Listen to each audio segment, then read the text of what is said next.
You are one of the most active health investors in Europe as a partner at Calm Storm Ventures. And you're also one of my amazing mentors at my VC 101 fellowship.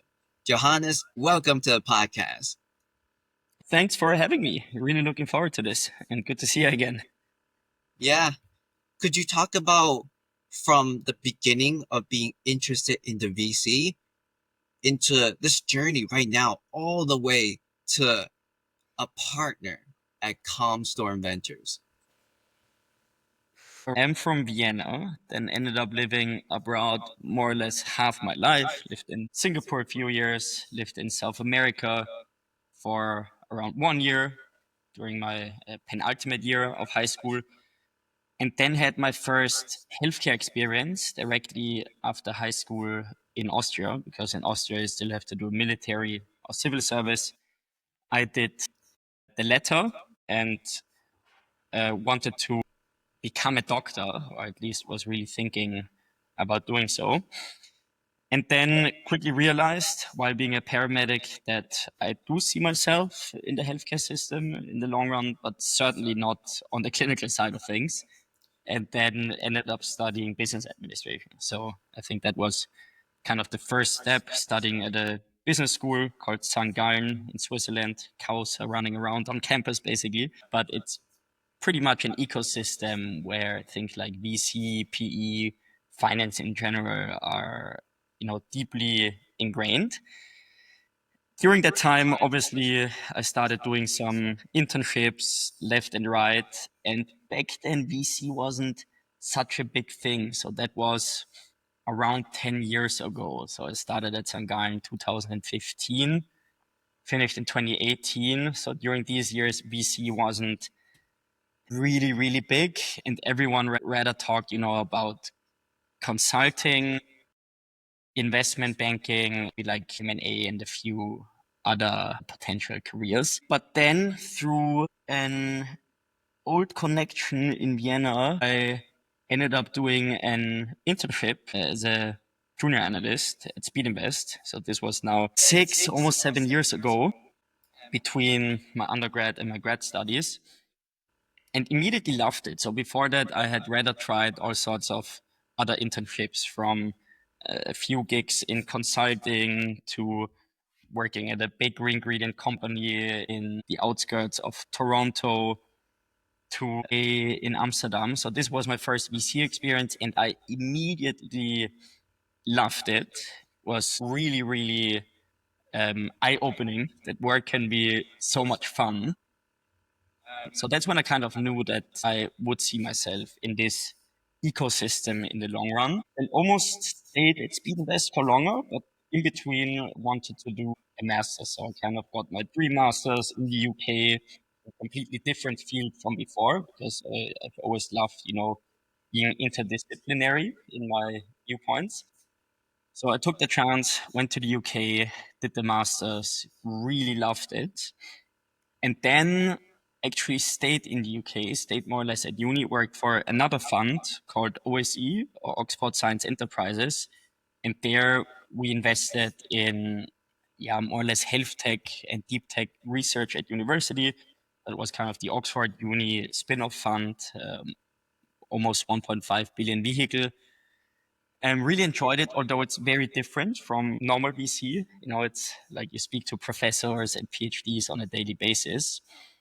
Then had actually a little bit of a back and forth moment because COVID hit. I wasn't super happy with the life on the island of the UK anymore, and then took an old offer I had already in consulting. So I went kind of back and forth, initially with the idea to found myself. So I realized that being so young in VC is very nice and you learn a lot, but also I thought something was off. I thought that it might be a job where I need a bit of experience in between, actually, to be also really helpful to founders and other stakeholders in the VC ecosystem.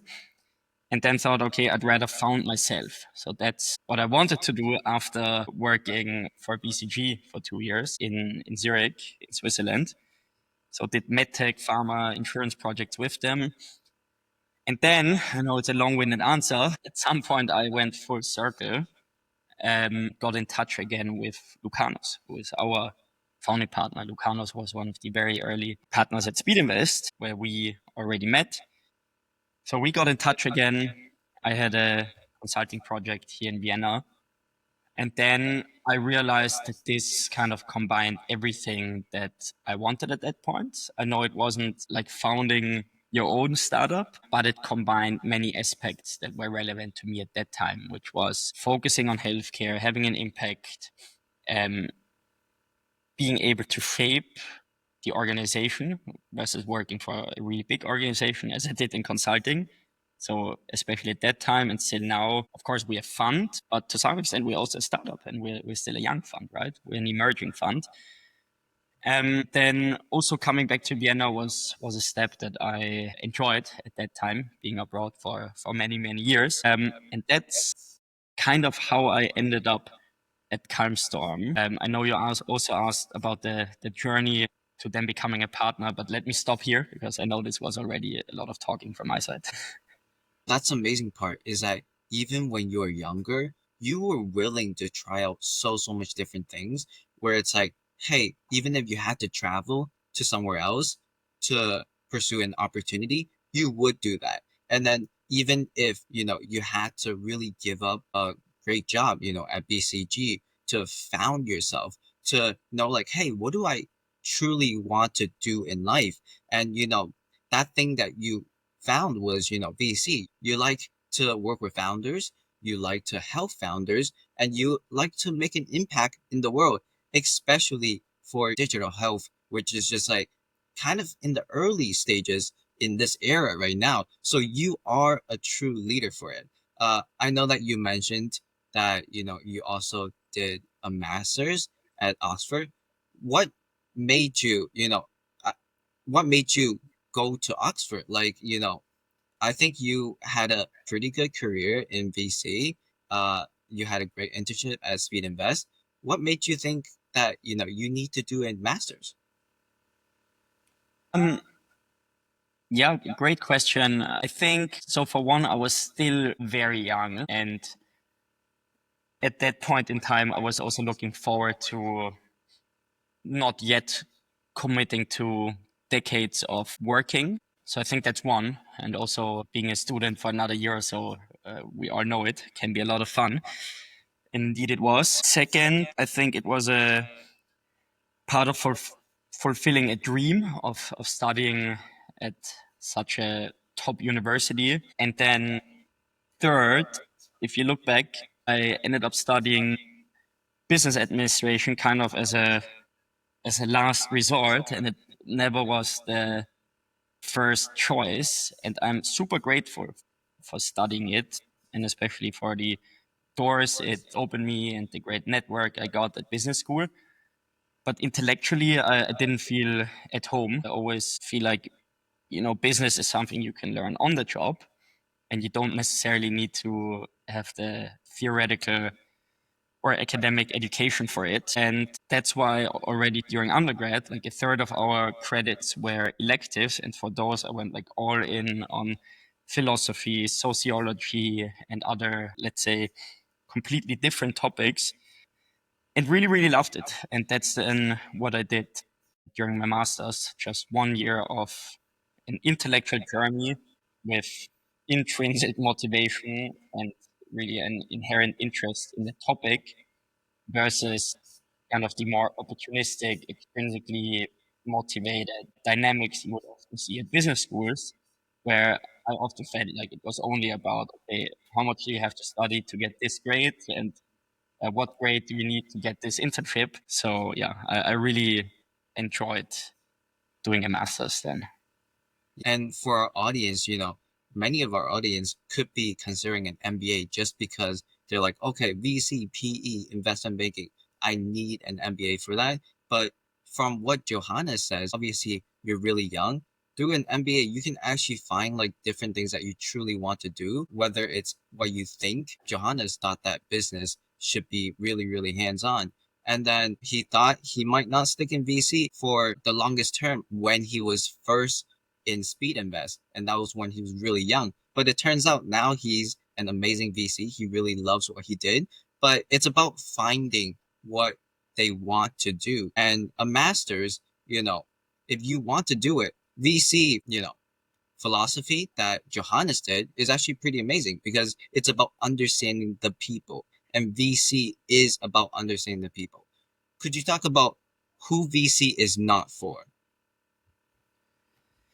Yeah, I think you already nailed it. So VC is really inherently a people's business, which is also one of the reasons I'm not a big believer in like quant VC funds, which are currently popping up left and right.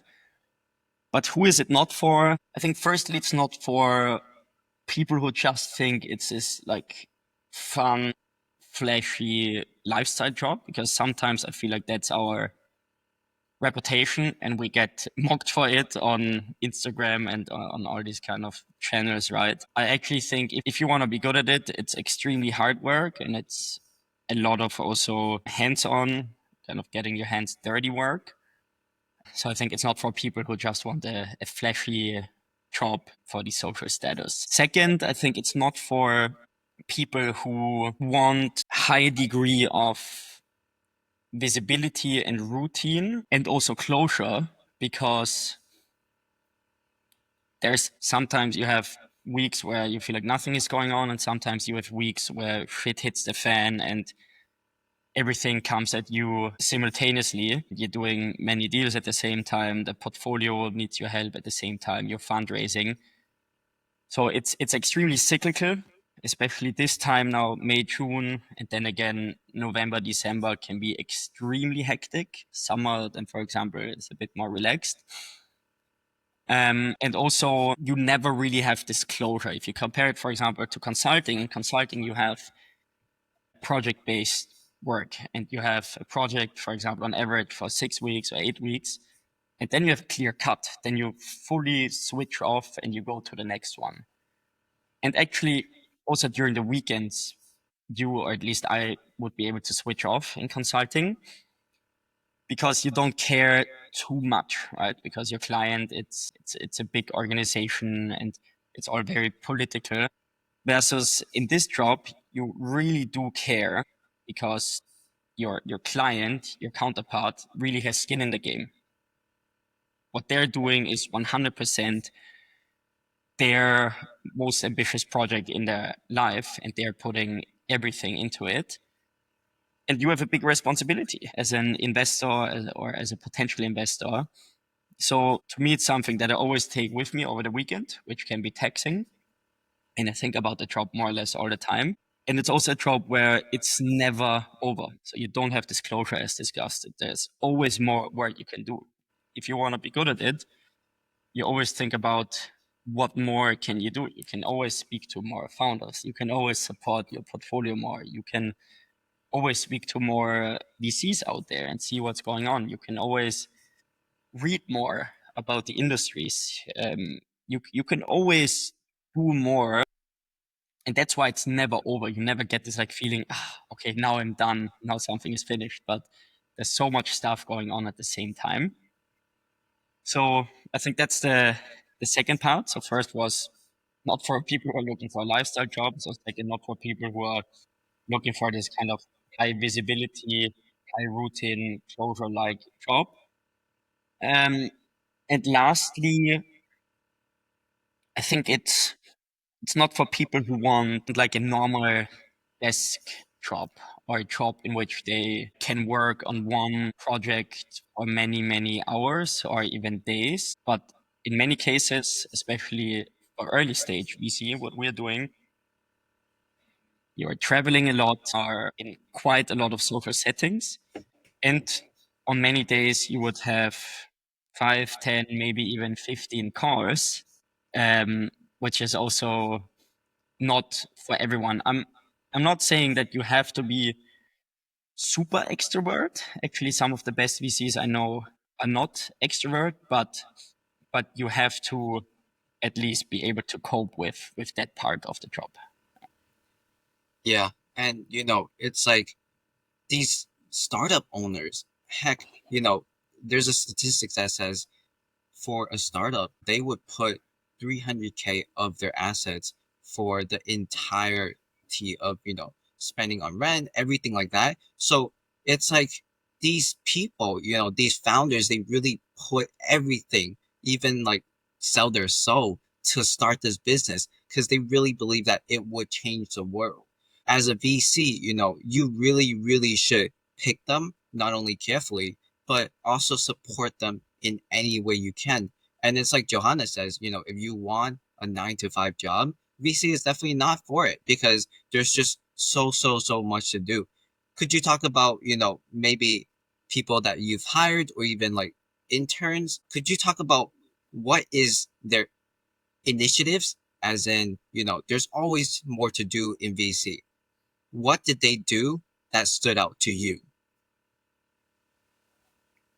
Yeah, sure thing. So right now, for example, Philippa, we transitioned from the internship to a full-time position, and also our current visiting analyst who's been fantastic is doing the same. I think one part is because you can't have the experience in the beginning, right? And if you don't have the experience, in a lot of cases, you can compensate through hard work. So really working hard, displaying this kind of passion for the job, because I think you really need it. Because in a lot of cases, early stage VC doesn't pay the best. If you want to have the highest paycheck, then you go to consulting or PE. So this is one part, working hard and really having the passion for it. Second, I think being proactive. Like, again, I'm always making the comparison with consulting. In consulting, especially as a junior or as an intern, you would get pretty clear like work streams and working packages, and then you need to work it off, and then you check in with your manager. It's not like that in VC. In VC, you're kind of expected to find your own work and to be extremely proactive about what you want to do. And then also sky's the limit because some people are maybe overwhelmed with that and they want very clear guidance and clear packages, which is also fine, maybe especially at that point in their career. But others enjoy this kind of freedom and really thrive kind of under these kind of circumstances. That's what we love to see with people that come in are kind of self-starters and really get shit done and also have this entrepreneurial attitude. So I think that's another thing. And then also like our interns, that's not the case with all VCs, but they normally do a lot of founder calls already, which is also a risk for us and our reputation. And if we have the feeling that they are handling this really well and they know how to speak to founders respectfully, but then also know when to say no, and at some point also get a feeling after dozens and dozens of conversations what good looks like. That's also really, really good indication. Yeah. And it's like people have to be really, really proactive because, you don't really just like hire them just so you can teach them everything. It's like there's so, so much freedom to do whatever you want. But then at the end of the day is as long as, you're sourcing those deals, you're creating that access to that deal flow, or you're bringing in LPs, then you're doing a great job. But at the end of the day, in a way, VC really is about the results. And it's just amazing, how much people think that VC is something different. Like, people think it's so structured, like a consulting job, or it could be like an investment banking job. But no, it's not. It's chaotic. It's unstructured. For the people, who wants to get hired, could you talk about the key reasons you were actually chosen for your VC roles in OLS at Speed Invest, Oxford Sciences, and ComStorm? Yes, of course, it's a bit difficult, but trying to self reflect. I think it was a combination of many things. So with Speed Invest, it was early, and I'm sure it wasn't that hyped, so competition wasn't as fierce as today. But I think I brought a lot of like relevant experience from a startup or an SME to a few consulting gigs that really helped, where I kind of felt I can add value, because I feel like VC is not the best kind of first internship, but more probably one of your last internships, so to say. So it was for me at least. So I think that was relevant, kind of the past experience, but then also the networking. So with all of the jobs, I was quite proactive about reaching out to the people and letting my network speak for myself, who then made the intros to those respective firms, and were able to give a good reference, right? It's almost the same when you make an investment. When a founder is referred to me by another really good founder, for example, there's immediately a good connection there. So I'm sure that also played a part, at least in my VC career. And then, of course, it all comes down to the interviews. As soon as you get the interviews, then it's up to you, and you have to do well. You need to prepare well. I think I was always somewhat well prepared. I didn't answer every question perfectly, but I think it's also about showing how you react in situations when you don't know stuff. And I think those did play a part in those three factors did play a part in getting the job. Yeah, and you mentioned in the interviews you have to prepare really well. What exactly should someone prepare when they have an interview with a VC? Yeah. So it depends, of course, on the stage of the interview and the type of the interview and the type of the fund.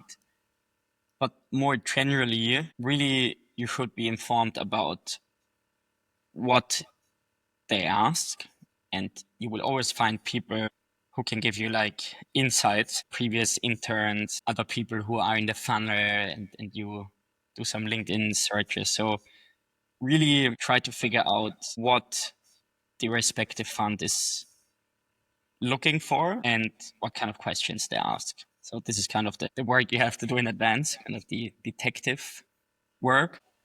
And when you know what is required, then really prepare well. On the one hand, for the personal fit part, really think in advance about like the 10, 20-ish questions that could be asked on the personal fit, to really make you stand out and make you a fit to the company.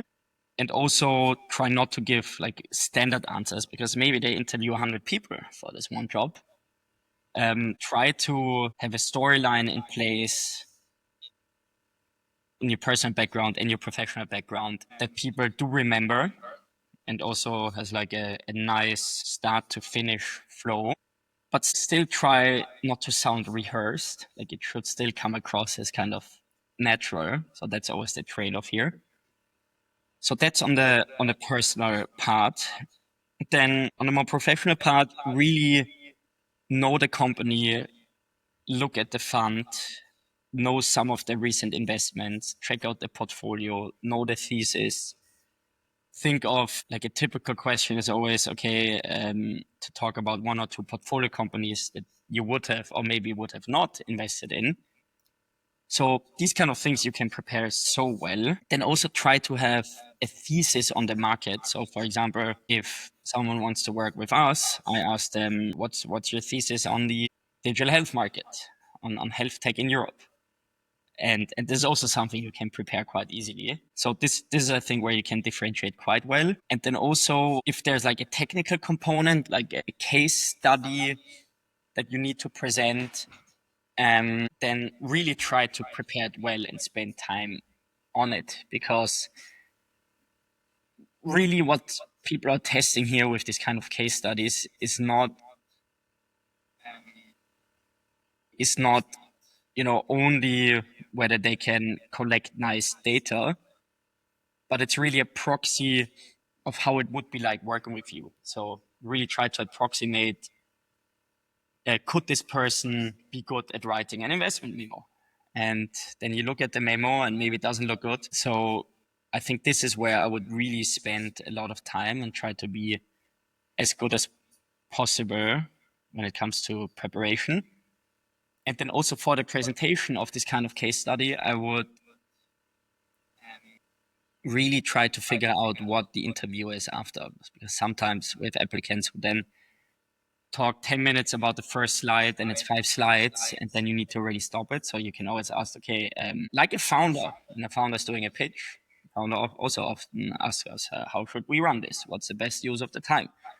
Should I give you the 2-minute overview, or shall I go through slide by slide? So I think this is also a way to really show empathy and put yourself in the shoes of the interviewer or your counterpart, where you can differentiate yourself in this process. Yeah, and just like Johannes says, obviously the first step is to actually prepare well for the interview. And it's like, what is the top 20 questions that would be asked? And if you don't know, go to the interns previously, or even just like online, you can kind of search that and then always prepare for the question, hey, would you have invested in this company in their portfolio? Go through that VC's portfolio and then do that deep dive analysis, really debate within yourself, be like, okay, would I invest? Yes or no? And then why and why and why and why? Say that again. And then you would just keep thinking of new perspectives. And that's what the VC wants. They don't just want to look for anyone. They want to see someone that can fill a gap. And if your thesis aligns with them and adds a little bit in extra, where it's like, okay, if you're really, really young, you're talking about young investing in young founders for digital health or something like that. And then if the partner is more on the older side, then yeah, they're gonna bring you on because it fills the gap in the market where you have a unique perspective that they don't have. And this really, really can lead to not only you getting the role, but it can lead to you getting the promotion if you show such initiative. So could you talk about, how you got promoted to a partner in Calmstorm? What's the key reasons? Also not easy to fully reflect on that, because obviously that trust was given to me and I didn't decide on this. But I think timing is always hyper relevant in VC, as you know.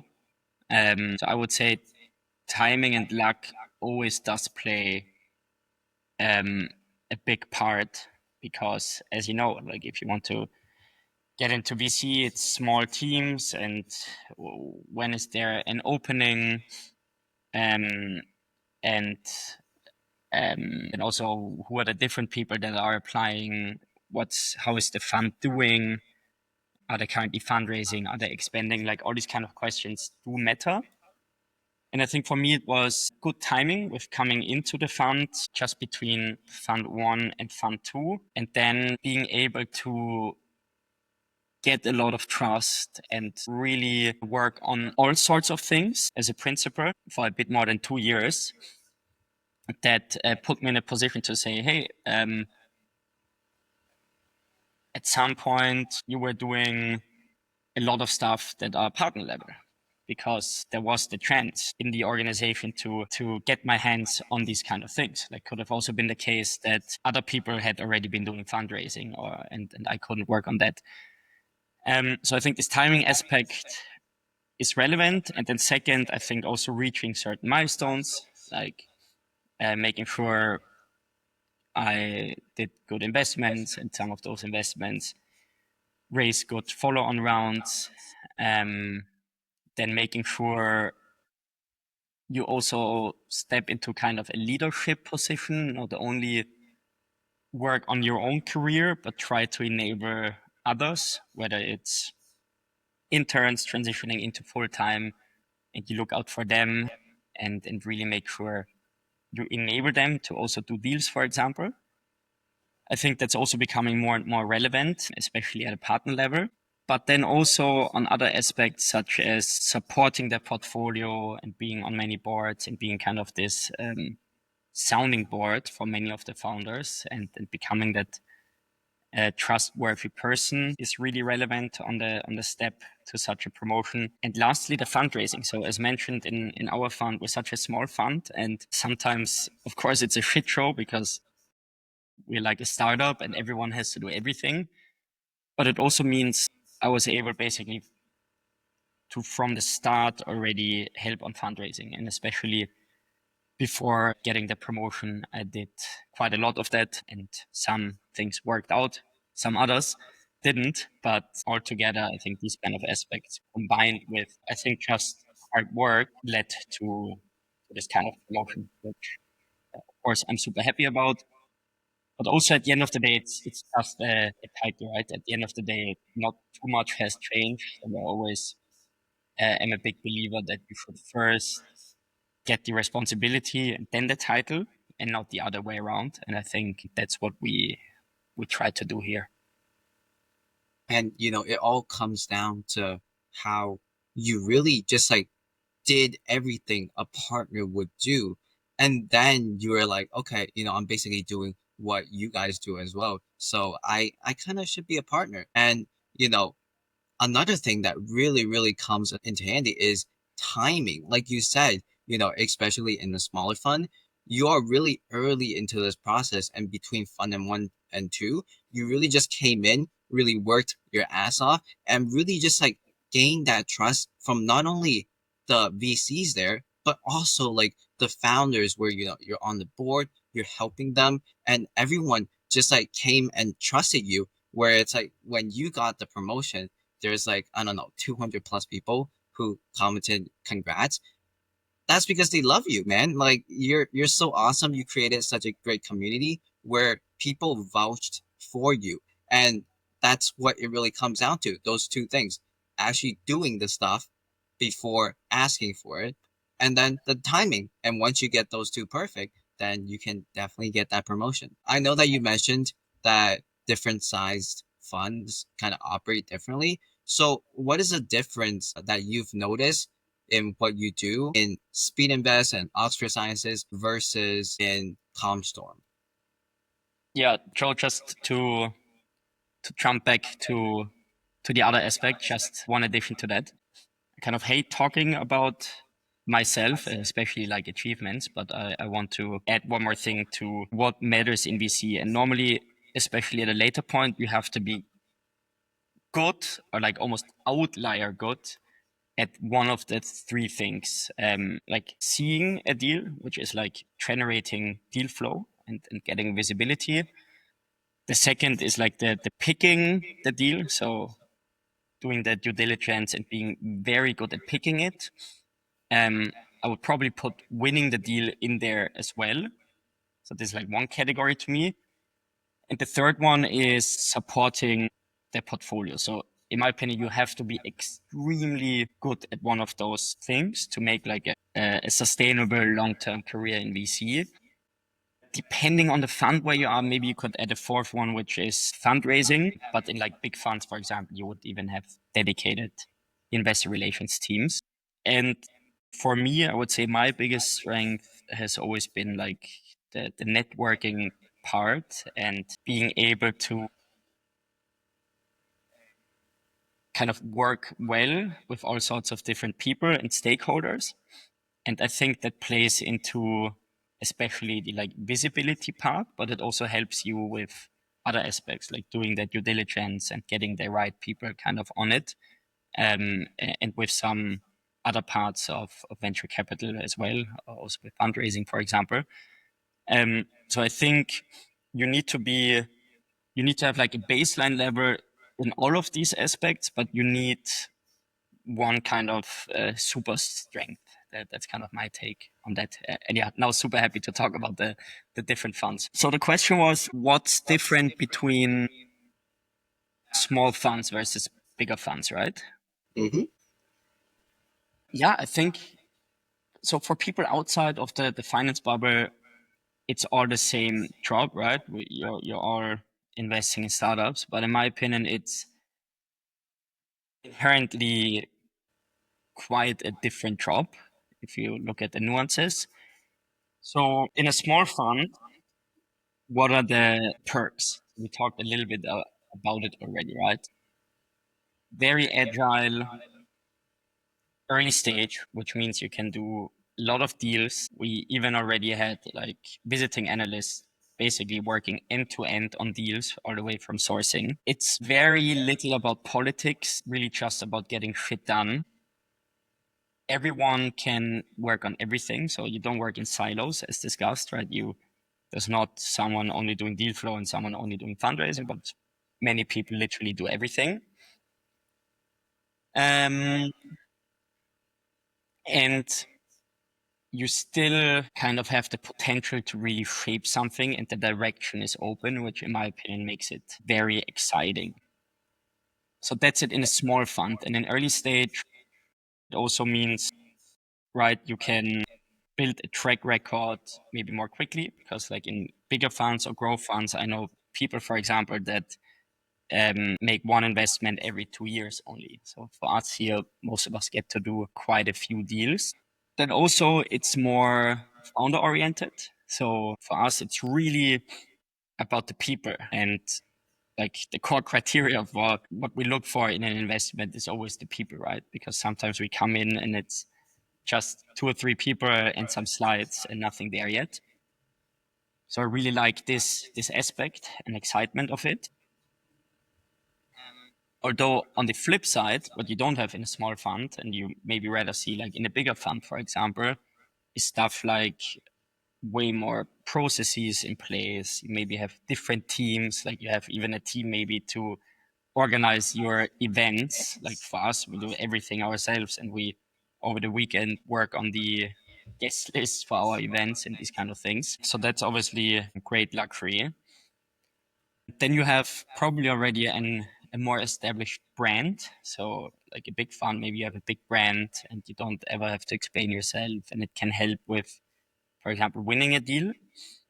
Then it's probably a bit less erratic, because if you're like a bigger growth investor, you don't have to speak to, I don't know, 5 founders per day, because there are only so many companies that actually make it to this stage that are of interest to you. It will be maybe a bit more structured with regards to learning. So what we discussed before concerning being a self-starter and really kind of finding your own work.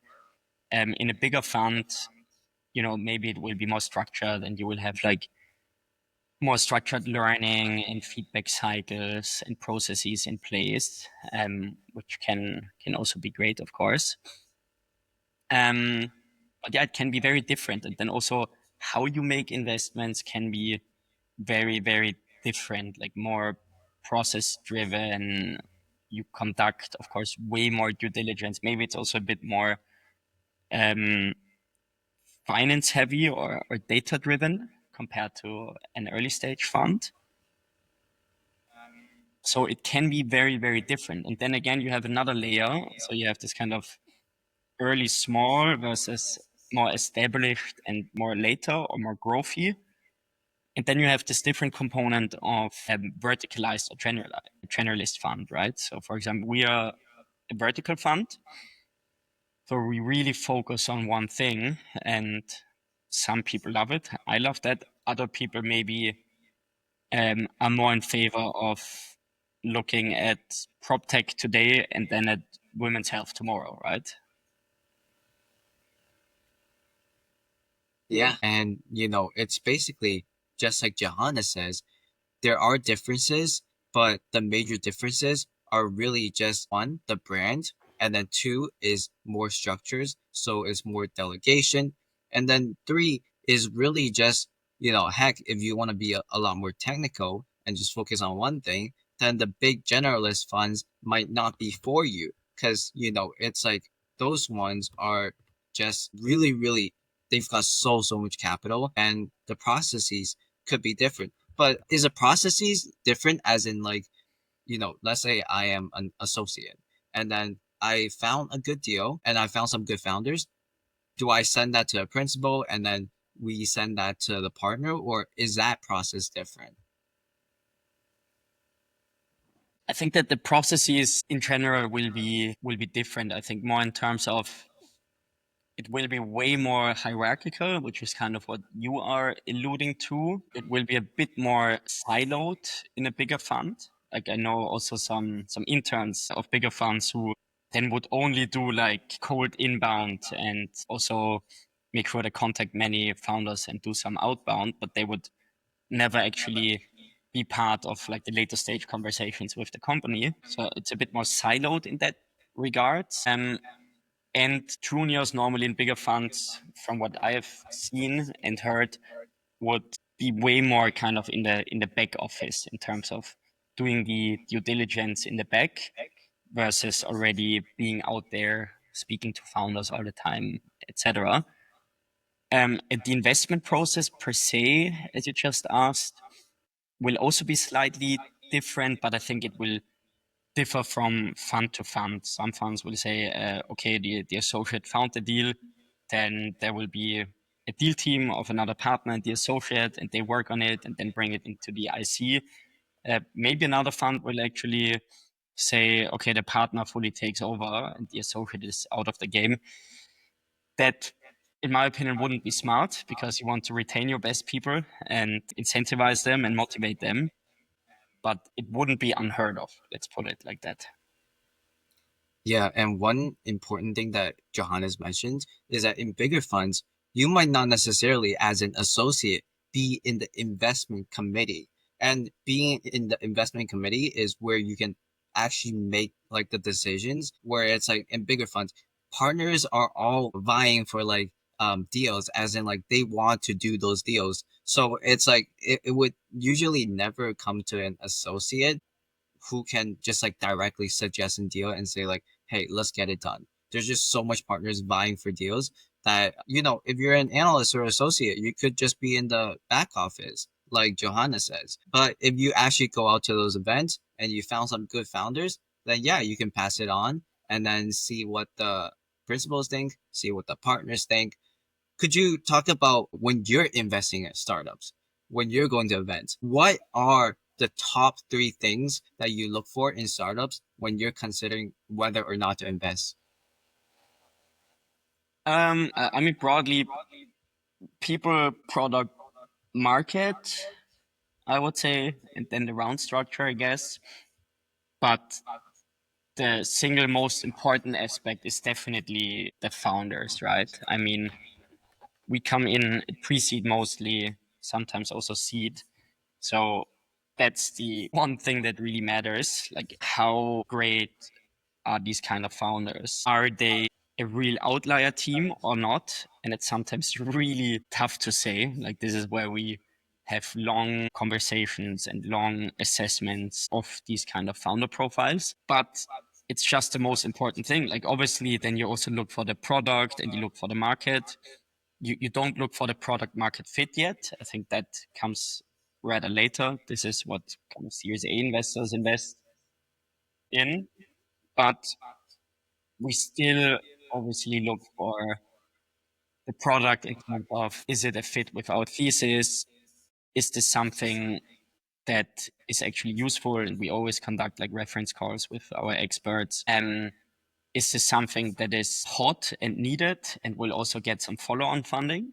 And then you obviously also do some commercial due diligence. You look at the market. Is the market big enough to build a proper VC case in there?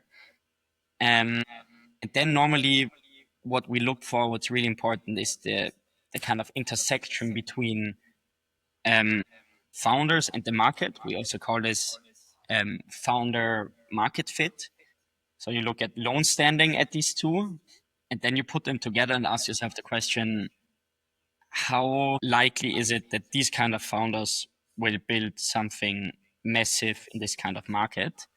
And you look at the fit between the two in terms of, do these founders fit the market? Do they bring the right experience and the right kind of attitude and capabilities to win in this market? Sometimes you could even go further and say it's not about the founder market fit, but about the founder problem fit, because maybe the market will actually change. But especially in healthcare, where things are maybe a bit more difficult compared to other verticals, and things can sometimes take a bit longer compared to other industries where you need a deep connection to the market, or even better, the problem, to be mission driven, to be passionate, and really have the grit to persevere and build on it in the long run. Yeah, and it's about, do you have a moat around the distribution? Mostly, it's really around the team. Just like Johannes says, maybe it's founder problem fit, and it could be also founder market fit. But at the end of the day, it's, you know, who is right for this founding team? What are they gonna do that is actually makes them special and makes them be able to succeed and win? Because we're looking for billion-dollar ideas, and we're looking for the best team to become like unicorns. In VC, you're not looking for a company that could become just like a small business. That's just not how it works. And just like Johanna says, once you look at all those aspects, including, their market size, due diligence, and stuff like that, then you can really get a good look at how founders and which founders would be the perfect fit. I know you mentioned, starting relationships are great. And let's say, you start a great relationship with a founder, you start a great relationship with someone who's high net worth, or someone who's just really senior to you and are really busy. What are your strategies, your unique strategies that you use to maintain connections with them? With our founders in the portfolio, or even the ones that we don't invest in? And even in your personal relationships, like, how do you maintain these relationships with these really senior people so that they could really just invest in you, invest and let you win the deal or something like that? Yeah, it's really a relationship game. So personally, I'm of the opinion that every single interaction matters, no matter who you're speaking to and how you may be feeling on that day. And even if you are having a dispute, or you are rejecting a founder, or a founder is rejecting you, I always feel every interaction matters. And I'm not against disputes or against conflict. I think it's needed, but the how really matters. I really always try not to burn bridges, and always end any kind of social interactions on a positive note for all parties involved. Even if you're inherently disagreeing on something, I think it should be possible. And always think about this as a very long term game, which it is. The founder you are rejecting today, you might invest in tomorrow. The LP that doesn't give you money today, maybe he'll become your LP next year or in the next fund, right? So it's a long-term game. Reputation goes a long way. So to me, it's really about how you give yourself in interactions. And secondly, there's also a part about um, having a process around maintaining the best relationships. And I think some of that is like recurring meetings, making time with those kind of people, whether it's founders, other VCs, what have you, to kind of stay top of mind to them as a fund, or as an investor. So they will think of you when there's business opportunity, or when they can help you, you can help them. Yeah, and it's really about staying top of mind. And also, just like Johanna says, every single interaction is, you showing them that you want this relationship and you want to help them out. And if they ever think of you, if you're at the top of mind, then that's literally the best way possible. For aspiring VCs, let's say they booked a meeting with a VC, and afterwards, how should they maintain that relationship, that long-term relationship, so then maybe in the future, if their thesis matches, then they could become like a junior in the VC fund. Um, yeah, I mean, this shouldn't be rocket science, and in my opinion, this shouldn't be too opportunistically process driven. To me, this is like social relationships. It's something young people should be good at, and if not, should practice. But try to stay in touch with the people that you wanna have close, and that means try to check in every now and then, jump on a quick call, get like updates in between, try to be helpful and be nice in between. It's not rocket science, I would say. I really think it's these kind of things. And if you want to keep it like more professional, then I guess it's more about keep your eyes open, send deal flow to the fund every now and then, go to the events of the fund, like whatever may help them to stay in touch with you and to feel like, okay, this person is genuinely interested in what we're doing. Yeah, and always ask the VC, before the end of the meeting, be like, hey, what do you need, whether or not I can provide it, because maybe you know someone who can provide that. So ask them what they need, and then in the future, you can always give more value that way, or in general, like Johannes says, you can really just give value by sending deal flow, or just like keep attending the events that the fund puts out, and then they would know that you're actually genuinely interested in it, where you wouldn't really have to have anything to gain guaranteed. So if you're going to all these events that the fund puts out, you're sending all these good deal flow and it has to be good. And once you're doing that, you're really, really on a set process to maintain a strong relationship with that VC fund. As for VC that's doing so well, could you talk about one or two stories of your most successful investments so far? And how do you meet the founders and knew that they were the one?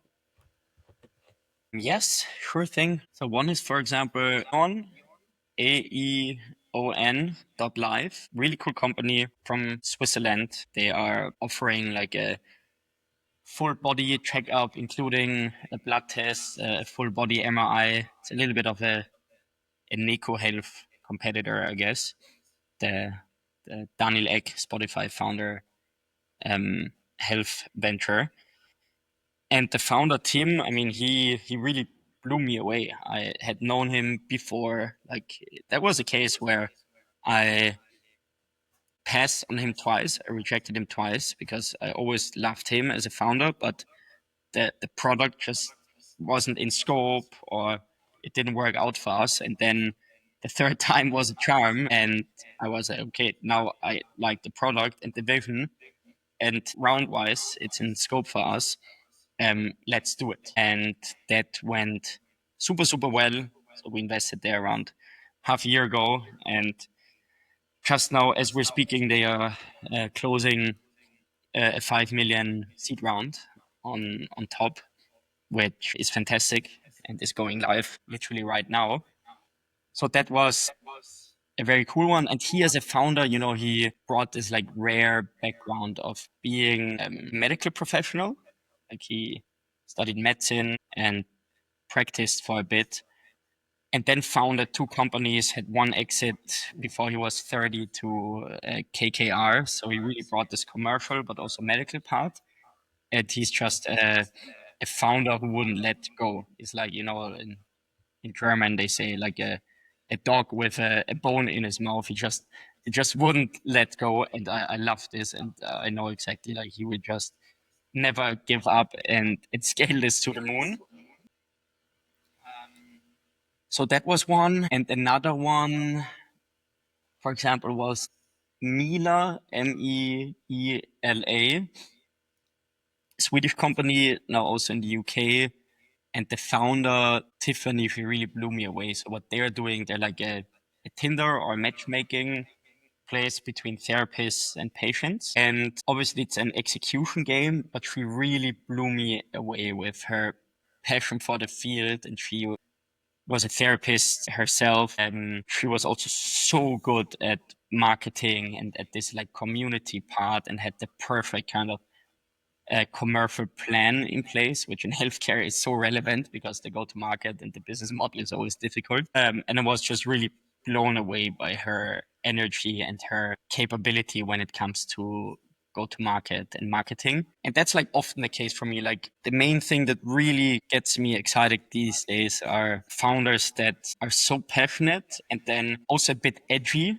Like you have to be a bit crazy to do it. And these two, they certainly are a bit edgy. And I think that really makes them special. And to me, it's not only about like the entire team and how balanced they are. I think that's also great, but often about like the biggest strength of one person in the team. And for these two people, it was just really clear that they were or are extreme outliers in some aspects.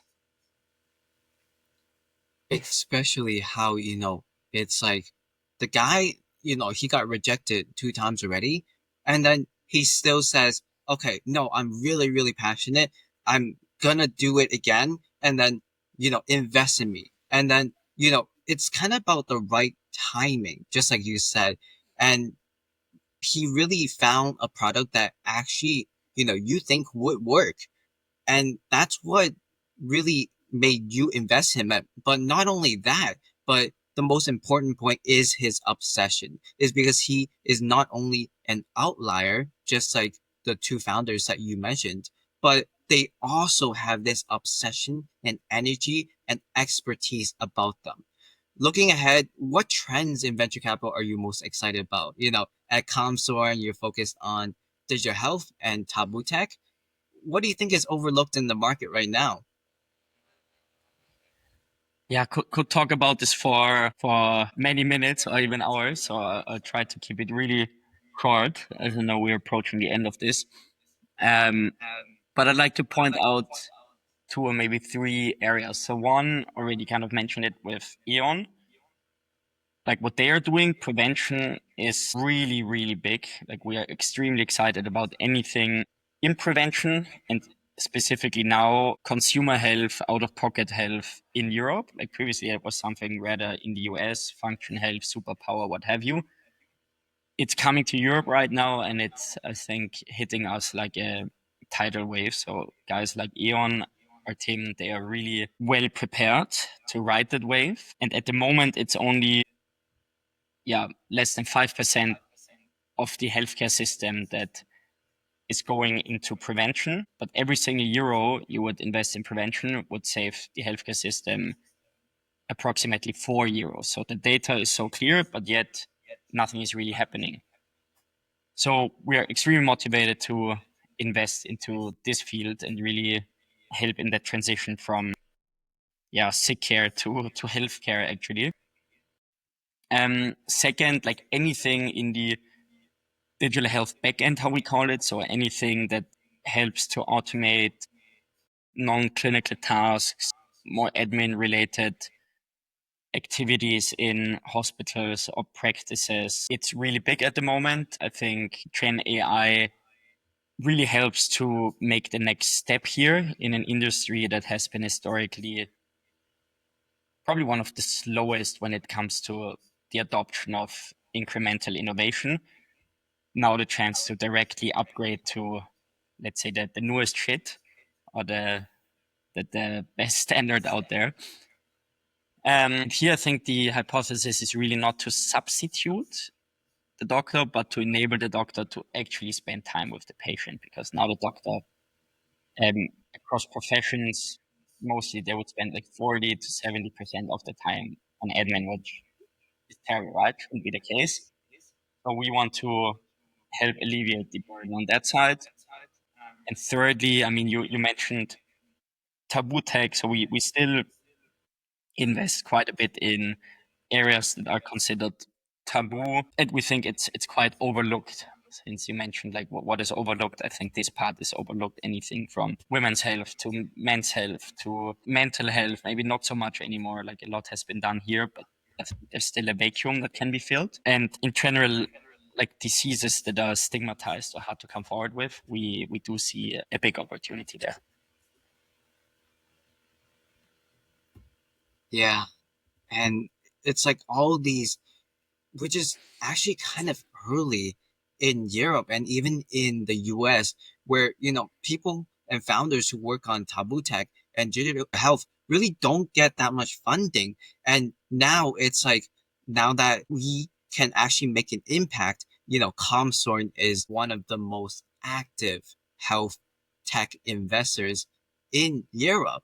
So you guys are really, really making an impact where it's like digital health. Usually it's you use pharma to just get funding before you get approved by regulators, or you can even get like acquired by hospitals and big tech. That's where the comes in. But yeah, there's so much potential with digital health, and there's so much potential with taboo tech. And I'm so glad that you are the person to lead this.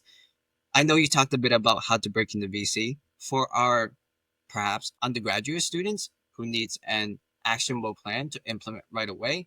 What would be your 6 month plan to fully break into VC and say like month one, two, three, four, five, six? Okay, that's very specific. I'll try to be quick. What would I do in month one? In month one, I'd probably focus on understanding the VC landscape. So really learn the basics, the stages, what's an LP, what's a GP, what's kind of the model, what's a power law. Maybe start reading some books and blogs like Venture Deals, bit of Twitter, maybe some Harry Stabbings podcasts, maybe your podcast actually. Listen to this on day one of month one. Um, then yeah, try to map the ecosystem a little bit and really get a feeling of the overall landscape, I would say. Then month two, like latest by then, I would start speaking to people, really reach out to all the VCs and the VCs they know, speak to all of them, speak to also angel investors, to get like different lenses of investing. Probably just ask for like 10 or 15-minute chats because as VCs, we have so many calls with founders per day. So maybe the shorter, the better. And then learn everything about career paths, fund cultures, and like the day-to-day work of a VC. And then probably by then you should start drafting something like a thesis, right? That sounds a bit drooling, but it's nothing more than having a hypothesis on certain markets or certain companies. And the sooner you start with that, the more prepared you will be for the VC interviews later and for the conversations with funds in general. And then by month three, I would by then start targeting funds that fit you, identify like maybe 10 to 20 funds that do align with your interests, with your skills, with your values. But then you should probably also already know which fund is the right one for you. Is it a small Vienna headquartered health tech fund, Calm Storm, or is it a big generalist Berlin fund, Cherry? But by then you should more or less know this and have like a short list versus like scattershots, in my opinion. And by then you should really start already doing the work for them, like scout for them, source deals, um, like start thinking what value you could add to them. And then in month four, really try to decode this like hiring game in VC in terms of, we discussed before, there are very few open roles and most of the jobs are, filled via the network. So you have to kind of look beyond VC analyst roles, but really start reading between the lines in terms of which funds recently had a lot of churn. Like, you saw this fund. Okay, 3 analysts just left this fund. Maybe they are hiring before they even have something out there. This fund there, they just raised a new fund. Maybe they need to hire someone. So be proactive and read between the lines. And of course, try to get warm intros through founders of these companies, founders of these funds, or through some of the investors directly within the fund. And then by month 5, I would probably start having interviews,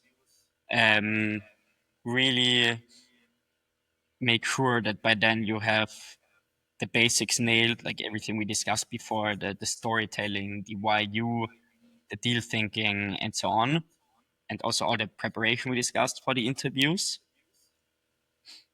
And by month 6, I guess just close the deal. Like, but then you should be deep in the processes. You should have an idea which funds fit you, and ideally have some offers by then. If not, reassess, go back to what we said in month 3 and 4, which is the shortlisting and doing the work for it, and do it again.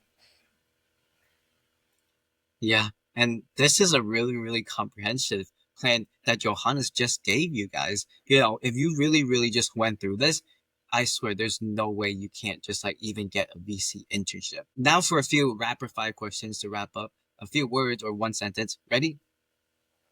Ready? If you could invest in any startup from the past, which one would it be? I just mentioned Spotify, so maybe it's a bit boring, but then I would say Spotify because I love So the story of it and the hyper growth, and also the guy built in healthcare afterwards. So I would have directly reinvested in Daniel Ek in Neko Health. So it's probably Spotify. what is your favorite part of working in VC? The people, you basically every single day, like not one day will pass without you speaking to one, sometimes even 10 or so, just awesome people, whether it's your portfolio founders, your investors, other cool VCs, or founders that you potentially invest in. It's like you only speak to passionate, amazing, like inspiring people all the time. Yeah, and VC, you're surrounded by people. What is one thing and one fun fact about you that most people don't know? Fun fact, I don't know, like I'm super allergic against cats and dogs, but still grew up with both of them. You must feel like my family hates me. No way. Oh my gosh. RIP the Doges. But yeah, that was amazing, Johannes. For anyone listening who wants to learn more about you or your firm, what is the best place to reach you? LinkedIn, email? LinkedIn works, email even better because there I don't lose stuff. The email would be Johannes, Johann, And I'll put the description down in the comments below. Out of everyone you know, who are two amazing VCs that you would recommend as future guests to our podcast? I would recommend probably um, Eki from Heal. He's got an amazing story and also a fellow health tech VC, the founder of Heal Capital. And second, let me think, who am I putting on the spot here? Probably Joel from Begin Capital, super young dude, only 27, maybe 28 by now, soon, who made partner extremely early, and he's got some interesting insights, in my opinion. Thank you again, Johannes, and thanks to everyone who's listening. Comment a question you want to hear from Johannes or our next guest. If you enjoyed this episode, make sure to press the subscribe button, like, and share it with someone who's interested in getting into venture. We'll see you next time on Break into VC.